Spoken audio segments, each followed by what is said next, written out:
Bueno, definimos la estética como una disciplina filosófica que habla de lo bello en el arte. Y esta cualidad o condición de la estética viene dada por un ideal que se forja el hombre desde épocas antiguas. Cada civilización tuvo su estética, los egipcios, los asirios, pero también los griegos fueron los que llegaron más alto allí. Establecieron un canon del cual después habla Platón, refiriéndose a que esta belleza eh, no es algo fácil, fue forjada a partir de un canon que tiene que ver con el número.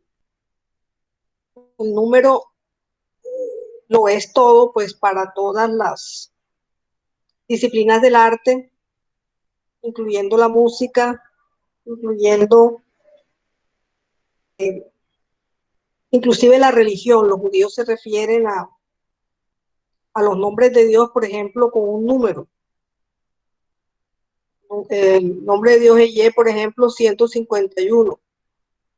Y Mikve también 151. Entonces, el que se acoge el nombre de Dios, pues se libera pues de la influencia de los astros, dicen los judíos, por ejemplo. Mirar a los astros también desde el punto de vista de lo humano también tiene una correlación numérica con la física cuántica y se puede es decir, que los astros, el hombre influye sobre los astros y no al revés. El hombre fue creado al final pues de la creación. Entonces el número está en todo.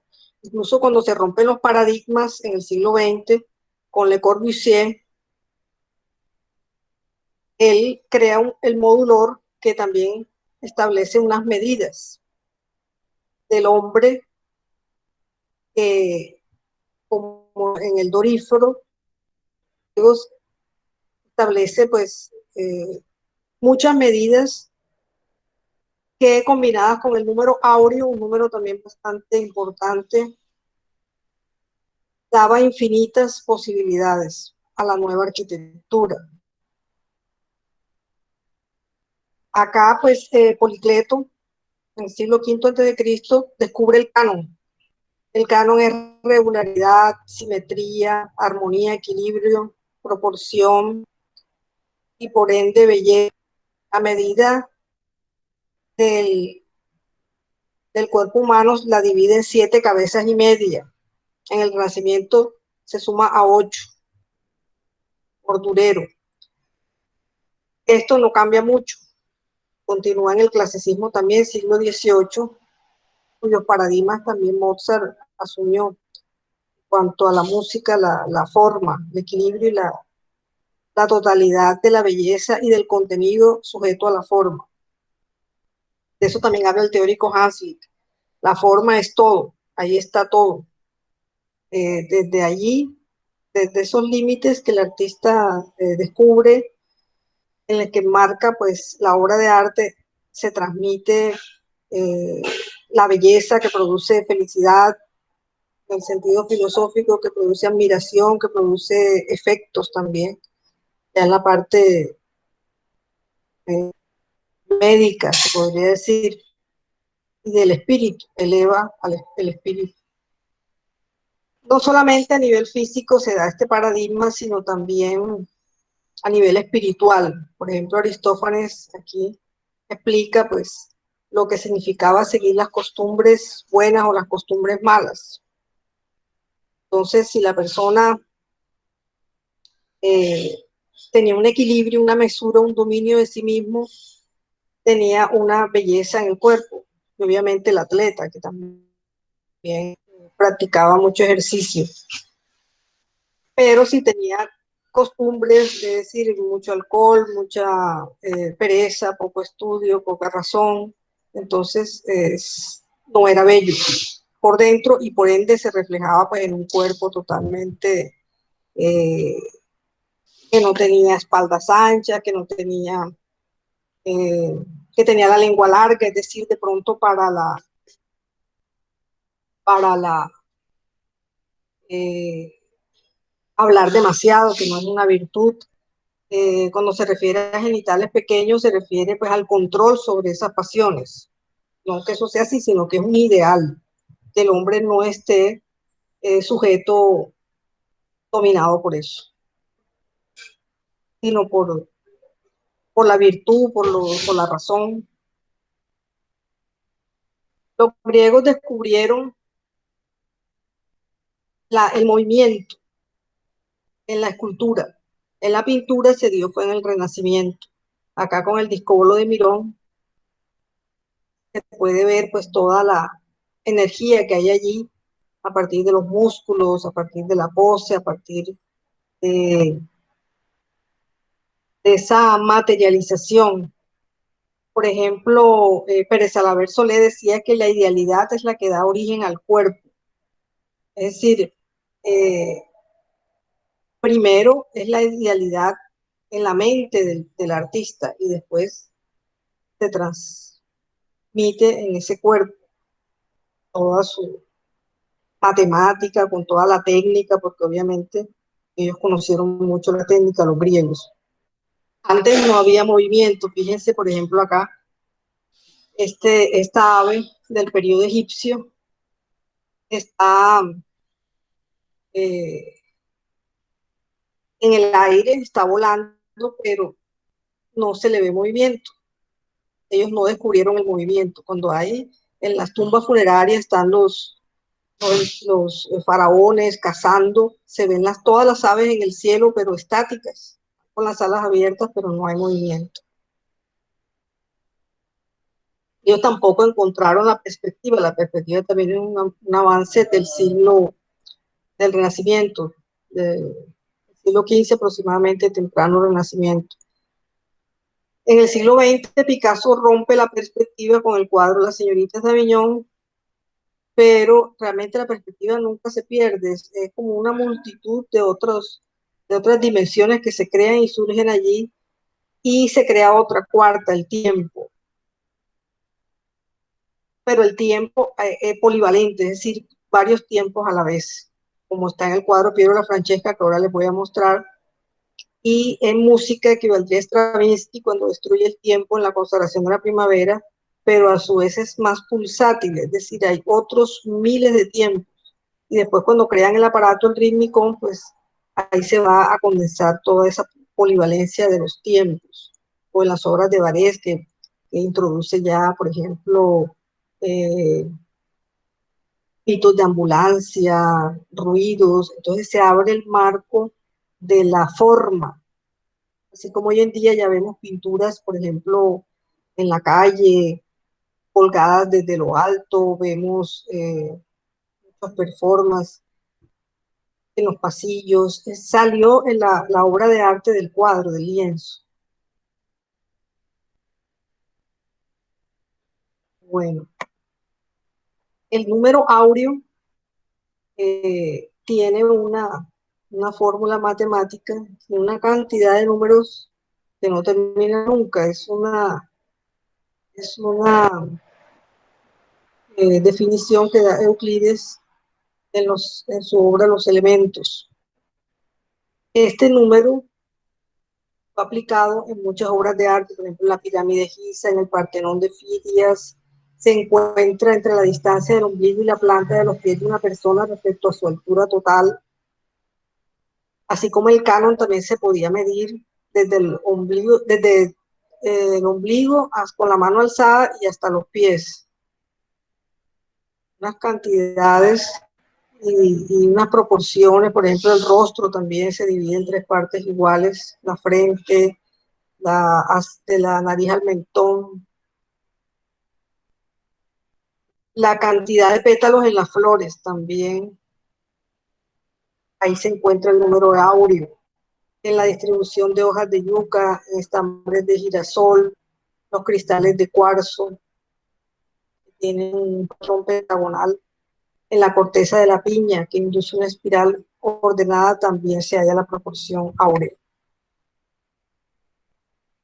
Un matemático y teólogo establece que este número está asociado a Dios o a la Trinidad por sus segmentos, por la inconmensurabilidad, es decir, incomparable, la autosimilaridad, que se compara con la omnipresencia e invariabilidad de Dios, es decir, el número áureo se encuentra en casi todas las cosas.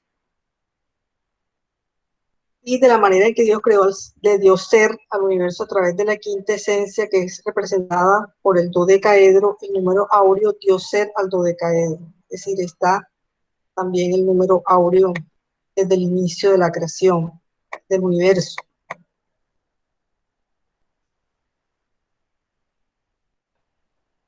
Bueno, este autor, Pérez Salaver Solé, dice, lo visible lleva el lastre de su eternidad. Él es un teórico que dictó unas cátedras de arte en la Biblioteca Luis Ángel Arango y tiene varias obras sobre hermenéutica del arte. Aquí lo visible lleva el lastre de su eternidad. Quiere decir que lo visible es eterno en virtud del artista. Puede ser vivo, por ejemplo, el Antino de la época del emperador Adriano, que con su suicidio a los 19 años, porque no quería envejecer, sumió pues al monarca en una obsesión que lo llevó a crearle hasta un templo. Fue edificado, pero lo más importante es la escultura. La escultura conserva su belleza y sus perfecciones, ¿no? Era griego. También puede ser, por ejemplo, un instante de vida de un hombre, por ejemplo, en Napoleón, la coronación. Creo que es el momento más importante de su vida desde el punto de vista como hombre, lo que alcanzó con sus hazañas guerreras, que se coloca la corona de laurel, como un imperator invicto, es decir, un guerrero. Eso inspiró a Bolívar a llevar pues esa concesión de liberación en los pueblos de América. Entonces, esa coronación de él en la iglesia Notre Dame de París y en Roma fue vista por Simón Bolívar y fue lo que marcó pues su decisión de no volver a casarse porque había enviudado un joven a los 7 meses de casado y dedicar su vida pues a una causa. O también está la muerte de Marat, fíjense, la muerte, uno piensa que ya la persona murió y uno no quiere ver ni el féretro. Resulta que David, un pintor del clasicismo, eterniza la muerte de Marat. Entonces, cuando vemos este cuadro, no se piensa en otra cosa, sino en esa muerte eternizada allí, él viendo el papel que lo llevó a la muerte, la conspiración para asesinarlo, en su cuarto de baño, con su cuerpo todo eh, semidesnudo, en un escorzo bastante clásico. Entonces, allí pues te da esta, vamos a pasar aquí ese cuadro para que lo vean, te da toda esa energía. O sea, todavía en la muerte hay una fuerza, hay una vida. Y de pronto el momento más importante de toda la vida de Mara fue ese. No porque su muerte fuera trascendente como tal, porque muchos fueron asesinados, sino por el artista que lo consagró. El de Piedro de la Francesca tiene multitud de tiempos. Por ejemplo, aquí en el fondo se ven los capiteles griegos, una escultura griega. Otro momento es la flagelación de Cristo, también un momento pues eterno en la psique humana. Y también dicen algunos historiadores y teóricos que se basó en el sueño que tuvo San Jerónimo, que vivió en el siglo IV, el que tradujo la Vulgata, de que iba a ser juzgado por un juez por ser ciceroniano, y él decía que no, que él era cristiano, y lo acusaron de ser ciceroniano y lo iban a castigar. a dar látigos. Entonces, dicen que Piero la Francesca se concentró mucho en eso. Aquí está, en otra escena, los florentinos. El de la mitad fue asesinado por los dos que están a los lados. Una intriga de ese tiempo. Entonces aquí se ve otra luz, otro, varios momentos que se cruzan en esa obra. Pérez Alaver Solé también habla de desmaterialización. En la medida en que se humanizaba el cuerpo, es decir, pasó por el cristianismo, por la Edad Media, por el Oriente, pasaba por la desmaterialización. Entonces, las ideas del más allá, eh, muchas obras tienen otra luz, otra visión.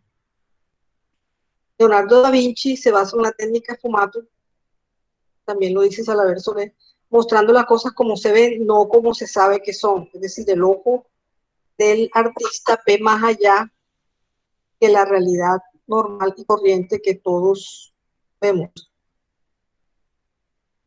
Otro autor, Fedier, menciona también que el hombre, el artista, viendo lo invisible, cree poseer el misterio. Entonces, Leonardo da Vinci es uno de estos autores que van más allá pues, de la realidad material y tangible y esboza pues otros mundos, otros universos, otros paisajes. Aquí está una imagen del bosque, esa luz del más allá, ese túnel que dicen que atraviesan los que mueren.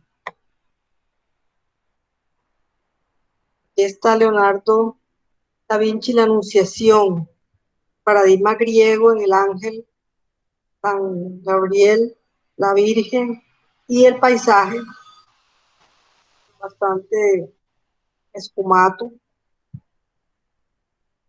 da pues siempre otro aire de misterio a la escena. La Gioconda, Mona Lisa. Mona Lisa es Madonna, señora, y Lisa el nombre de ella. Gioconda el apellido del esposo. Ella también es un cuadro bastante vivo, demasiado vivo, se podría decir que pareciera que fuera un ser real, no una. Tiene mucho movimiento, fíjense la mirada, pareciera que no estuviera estática, la sonrisa pareciera que también es algo presente, no una sonrisa que quedó perpetuada en una foto o en una pintura de épocas anteriores, sino aquí se ve totalmente real. O sea, logra pues el volumen casi de la escultura, casi del cuerpo humano real. O a veces que logran en las mascarillas mortuorias, como esas expresiones. Bueno, este cuadro tiene toda esa, y además de una gran sencillez, porque la mujer carece pues de tocados, el cabello muy suelto, sin maquillaje, sin prendas. Dicen que tiene los brazos cruzados cerca del abdomen porque estaba embarazada, pues no se sabe. Hay mucho misterio respecto a esa obra. Duró 8 años pintándola. Dicen que se enamoró de esa mujer también. La Virgen de las Rocas de Leonardo da Vinci está concebida en un esquema piramidal desde acá arriba. Está la Virgen que en una cueva encuentra a San Juan Bautista con el ángel y lo acerca a Jesús.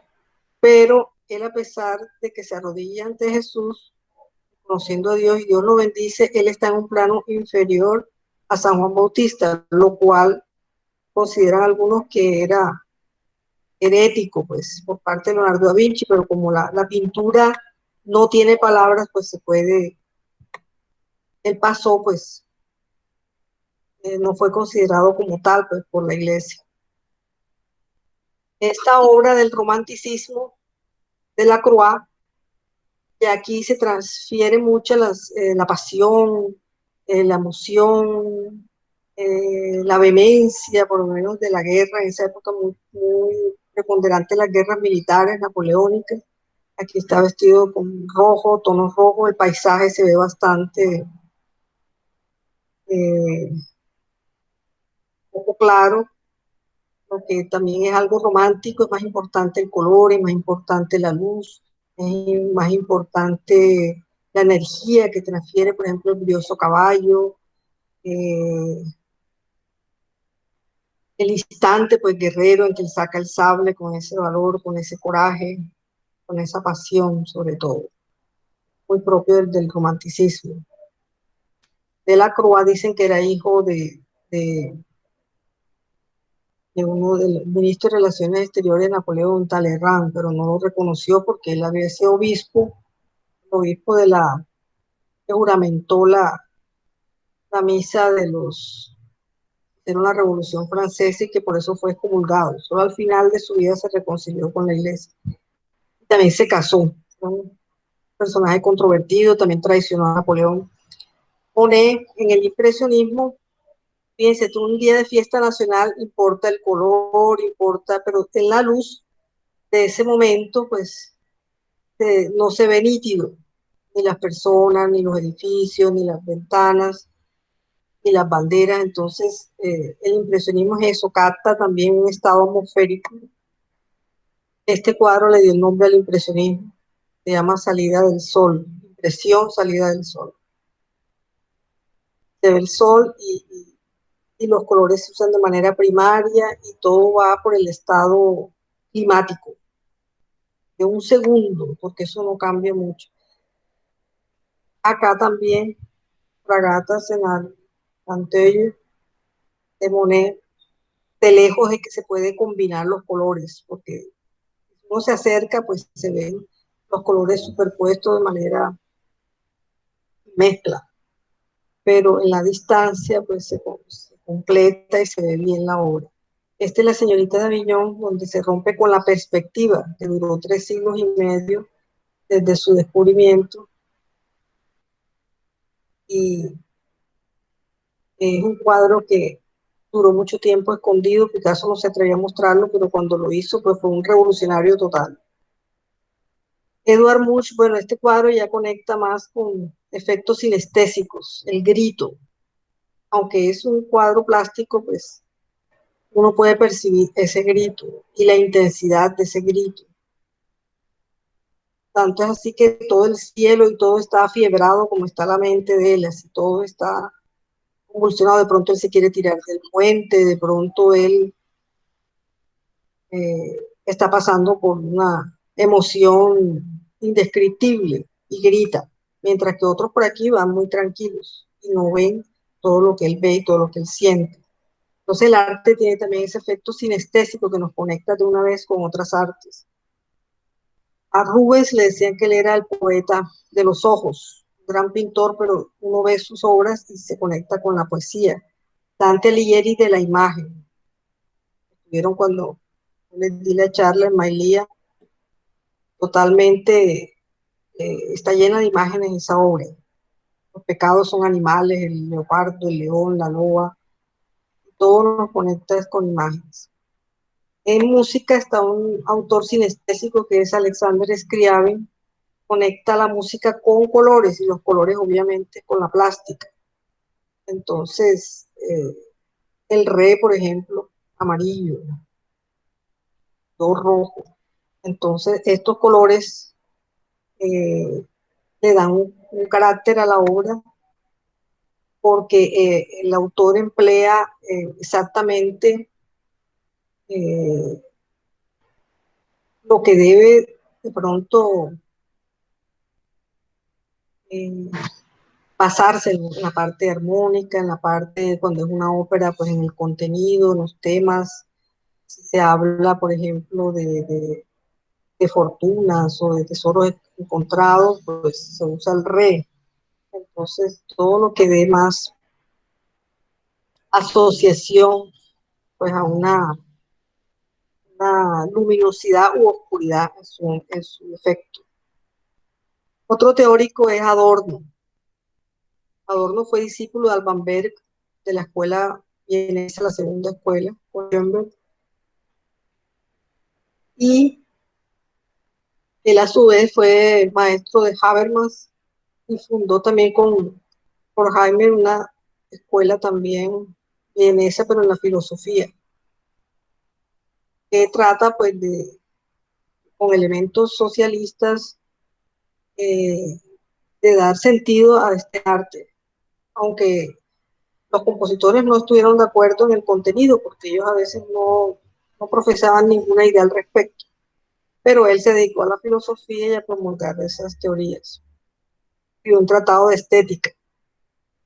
Él dice, por ejemplo, el arte representa la naturaleza deshaciéndose en efigie. Eh, Antes hablábamos de Salaver Solé, que también decía que se desmaterializaba también la imagen, el ícono. Entonces, aquí también el arte icónico pues, pasa por muchas fases, entre esas la desmaterialización. Importa más la luz, el color, importa más los mundos surreales, otros mundos conocidos, lo abstracto, lo geométrico.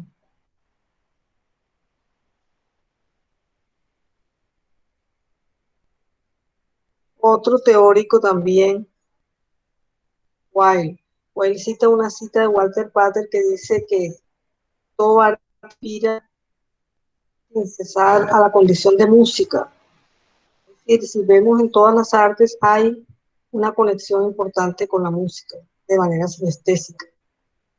Lo mismo Schopenhauer colocaba en la cima de la pirámide a la música y en la base a la arquitectura. Wilde decía una frase, bueno, Wilde basó todo su sistema en paradojas. Por ejemplo, dice en la importancia de llamarse Ernesto, te esperaré toda la vida si no tardas demasiado.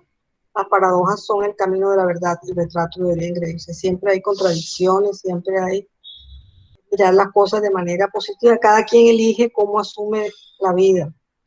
Por ejemplo, cuando él salía a la calle y de pronto lo ofendían, le decían que ahí iba el imbécil de Wilde, él decía, qué bueno que uno en esta ciudad lo reconozcan de inmediato. Es decir, es una persona que vivía en sociedad sin alterarse por nada. Decía esta famosa frase, yo me conformo con que lo esencial todo el mundo puede tenerlo. Entonces, en ese sentido, pues, eh, él vivió una banalidad, pero esa banalidad también él la volvió hermosa. Lo cotidiano, le sacó la vulgaridad a lo cotidiano, lo intrascendente lo volvió importante. Entonces, esa fue su pose, digamos que su máscara con la que se defendió en la sociedad y hasta en el juicio que le hicieron, ¿verdad? Él tuvo esa ética, la estética está conectada con la ética. Él se vestía conforme a su estética griega, él hablaba conforme a esos cánones y así enfrentó pues su final en el juicio, lo mismo que Sócrates. Sócrates también fue condenado a muerte de ver la cicuta y se la tomó muy tranquilamente, pero 30 días al final cuando pudo haber huido, Platón le tenía un plan para la huida, lo dice en la apología de los diálogos, y también él pudo suicidarse con una huelga de hambre, pero no, esperó su destino. Lo mismo hizo White. Entonces, en ese sentido, pues él cumplió un destino y asumió con las consecuencias de sus acciones. Él decía también, como Hasley, que el fruto, el fin del arte era la experiencia misma, es decir, no tenía que ver exactamente con el contenido ni con lo que transmitía, sino con la belleza. También fue un teórico de la belleza como Walter Pater, que escribió la obra Renacimiento. Hasley era un motivo de la forma. Él cuando Schoenberg estrenó el segundo cuarteto de cuerda donde rompe con la tonalidad en fa sostenido menor, Hasley no lo entendió. Dijo que era mentira que estaba en el fa sostenido menor y eso fue su crítica en el periódico. Porque para él era todo en la forma, el equilibrio de la forma, y obviamente en ese equilibrio había muchos íconos, que era la melodía, la armonía, y el estilo. Entonces él se quedó pues en el paradigma clásico romántico. Y no es, eh, pues no es algo tampoco que esté mal, porque hay unos teóricos que no aceptan lo nuevo. Bueno, Séneca también fue otra persona que fue enjuiciada, fue el preceptor de Nerón. En las cartas, bueno, Séneca fue condenado por Nerón por como intento de usurpar el trono, entonces logró defenderse y salir airoso y le devolvió todos los bienes que le había dado Nerón, aumentado, no necesitó un céntimo. Él demostró que el hombre que quiere servir las causas espirituales y de Dios no necesita la riqueza, nunca la necesitó. Entonces elogia la pobreza. Dice que pobre, dice que el que se viene bien con la pobreza, ese solo es rico, y el pobre el que tiene poco y que desea más la codicia. Entonces, así como los millonarios de este tiempo les preguntan cuál es el límite de la riqueza y contestan un poquito más, entonces Seneca carecía pues de esa dependencia a la fortuna. Dice también que toda la vida, aunque se gaste en vivir, no se aprende a vivir, nadie sabe cómo se debe vivir y aún así hay que aprender a morir. También toda la vida es poca para aprender a morir, nadie sabe morir. Así como nadie sabe vivir, nadie sabe morir. Entonces aquí también habla del enfermo, que también no le sirven para nada las riquezas. Y se comienza a tener amistad con la pobreza, atrévete a despreciar las riquezas y luego te podrás juzgar sujeto digno para servir a Dios, porque ninguno otro es merecedor de su amistad. Y el que pueda domarse a sí mismo, es decir que puede solamente comer pan y agua, puede competir con Júpiter en felicidad. Porque la riqueza extravía al hombre también, lo hace someter, fíjese, la época de la esclavitud. Bueno, y finalmente tenemos el anverso pues de la épica, que fue el amigo de Oscar Wilde, Alfred Douglas, también fue un visionario de su muerte. Estaba en Escocia, no sabía que estaba enfermo Oscar Wilde, cuando tiene ese sueño donde lo ve como antes.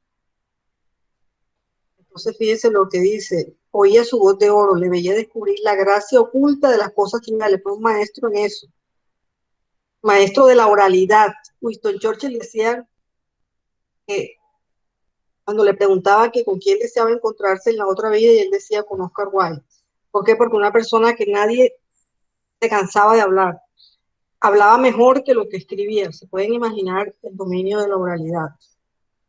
Así hubo muchos en la historia. El mismo Jesucristo, ¿verdad? Un maestro de la oralidad, no escribió nada. Entonces, aquí se puede ver pues, que el artista ve siempre un poco más allá de las cosas. Él fue poco conocido, se puede decir que sus libros no pasaron la primera edición, fue cuestionada todas sus defensas sobre toda la responsabilidad que le cayó sobre la desgracia de Oscar Wilde, y él mismo ocasionó juicios, y dio los juicios para defenderse, pero los perdió. Con Ransom lo perdió, después con Robert Ross, lo quedaron, detuvieron eso con el procedimiento nulle prosequit, porque no se sabía quién podía ganar o quién podía perder. Y él le costó demasiado pues poderlo acusar, tuvo que convertirse al cristianismo, al catolicismo, orar y encontrar todos los testigos para poder hundir a Robert Ross, pero finalmente no pudo porque hubo un solo magistrado que dijo que no podía dictar sentencia contra Ross, y entonces se acogieron al nulle prosequit, y a Ross le tocó pagar eso sí todos los costos. Él duró 2 años perseguido por Lord Alfred Douglas, hasta que también se atrevió a responder a esa denuncia pública y a esas acusaciones que llevaron a Douglas también inicialmente a la cárcel. Después también estuvo en la cárcel por haber acusado a Winston Churchill, o sea que experimentó lo mismo que Wilde. También quedó en la ruina, también se casó y tuvo hijos. Es decir, tuvieron muchos paralelismos, aunque él después de que murió Oscar Wilde se dedicó a disfrutar. Solamente al final de su vida pues se reconcilió pues, con ese pasado y reconoció pues la grandeza del escritor que era Oscar Wilde. Bueno, con esto termino esta charla y pasamos pues a la intervención de ustedes en el piano.